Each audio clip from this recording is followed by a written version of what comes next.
Hi there, Tim. How are you doing today? Hey Andrew, I'm well, thanks. How are you? I'm doing pretty well. So, if you could just introduce yourself to us, tell us a little bit about yourself, a short bio, your credentials, state the title of your article, please. All right, Andrew, my name is Tim Cunningham. I'm currently the Co-Chief Wellbeing Officer for the Woodruff Health Sciences Center, and that includes all of Emory Healthcare, all of our 11 hospitals, 250 clinics, our School of Nursing, our School of Medicine, our School of Public Health, our National Primate Research Center, and our Winship Cancer Institute. And what I do in this office, I'm co-chief. I co-lead with Dr. Chad Rittenauer. He's also um, he's with our School of Medicine here at Emory and also the Chief Medical Officer for Emory University Hospital. And what we partner to do together is to support the well-being of our entire teams. We think of the words of John F. Kennedy, who was once credited with having said, a rising tide lifts all boats. So we look at the well-being for all of our teams. I'm an emergency nurse by practice and profession. I've worked in a few different level 1 trauma centers in Virginia, Washington, D.C., and New York City in the past. And I've also served as Vice President of Practice and Innovation at Emory Healthcare in leading nursing professional development. We know that professional development is critically important to the well-being of our teams and the work that we do. Been a nurse for a long time. Before that, I was a professional actor. I was actually a hospital clown with the Big Apple Circus many, many years ago, and that's what made me fall in love with nursing. I saw the ability that clowns had to connect with patients, some having the worst days of their lives, and still evoke a sense of laughter. And nurses don't always evoke a sense of laughter, but I fell in love with how nurses evoke a sense of health and healing. Not health care, because I don't think there's a lot of healing in healthcare as it stands in this nation right now, but nurses maintain the practice of truly healing. And I saw that when I was a clown. I fell in love with it, went back to school to become a nurse. So I guess you could say I'm a clown, then a nurse, and now an executive healthcare leader. And I'm excited to talk a little bit about our article. It's an article I co-authored with my dear friend and colleague, Dr. Trina Geyer, called Peer Support as an Abundant, Strengths-Forward Model to Support Nurse Well-Being. And I hope you all read it and enjoy it. Well, it sounds like you've had a very busy life so far, going from clown to nurse to now being where you're at. So that's super exciting. And then the article sounds super interesting too. Could you briefly give an overview of why nurses should read this article?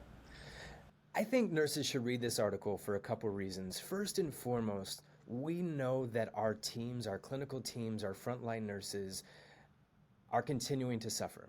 We're suffering from things like poor leadership. We're suffering from things like staffing crises. We show up to work and we might be the only nurse on the entire unit. We don't know how many other nurses are going to be there. We're suffering from things like rollout of new technologies and electronic medical records, and that stuff is helpful, but it's also a learning curve. And why we think folks should read this article is that we talk about a core concept called peer support. And the evidence tells us, and there's a growing body of evidence, that one, peer support works roughly for 75% of people that are suffering or experiencing work-related stress. And when I talk about work-related stress, I'm talking about the stuff that sits heavy on your shoulders or heavy on your minds, that it's hard to function in the day-to-day because you're just so stressed.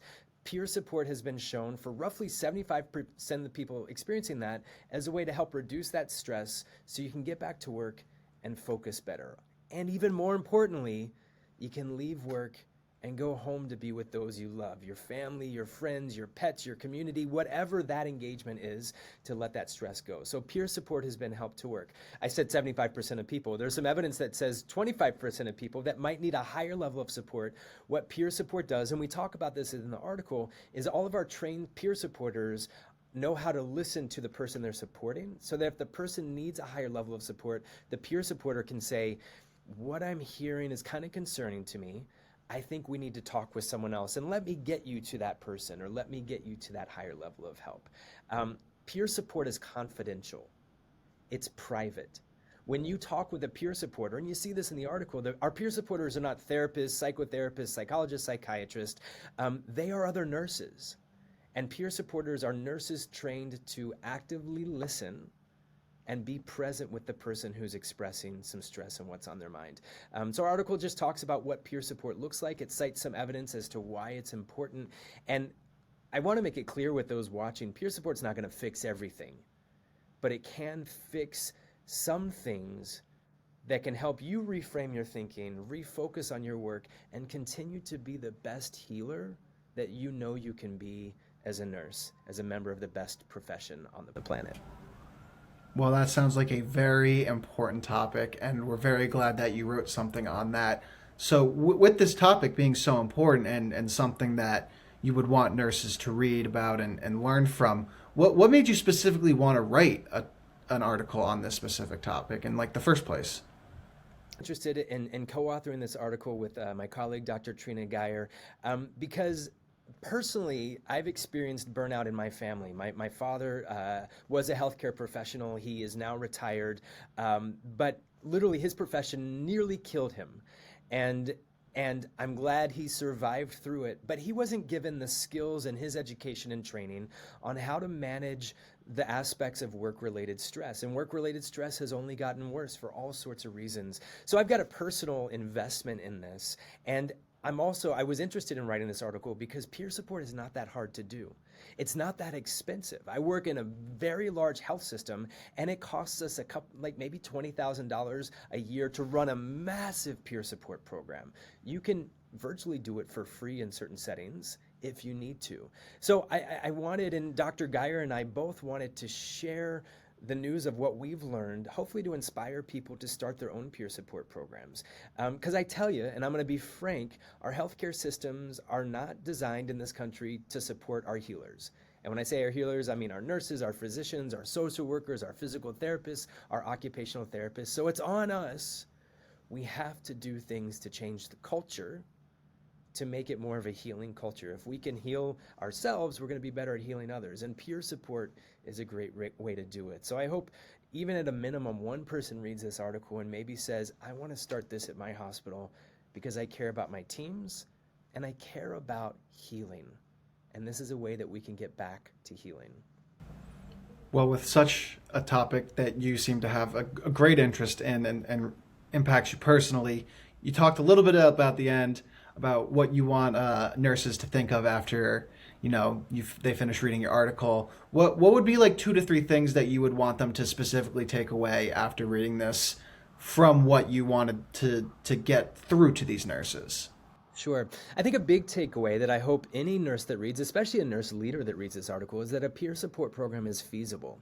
It's not that difficult to set up. And one thing that makes it easier to set up is that we want to support each other as nurses. As a nurse leader reading this article, you know you have people on your team that want to support each other, and you just have to create the frame.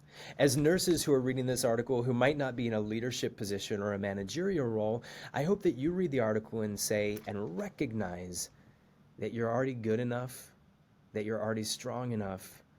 I hope you can reflect on the way that you've experienced support in the past, whether it's, quote, official peer support or not. And I hope you can think of ways that you've experienced it and can pay it forward, because we need to come together as a profession. And we're doing it in some ways, and there are other ways we can do a little bit better. And I hope everybody that reads this article can remember how when we're in this together, truly together, we can lift each other up, we can lift our patients up, and we can continue to heal our country and heal the world. Well, Tim, that's fantastic. We thank you so much for writing this article for us. We really appreciate it and appreciate all that you do.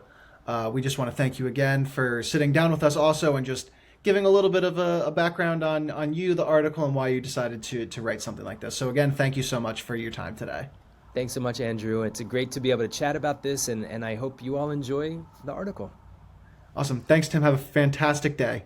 Right on. Thank you for your flexibility, Andrew. Great to see you.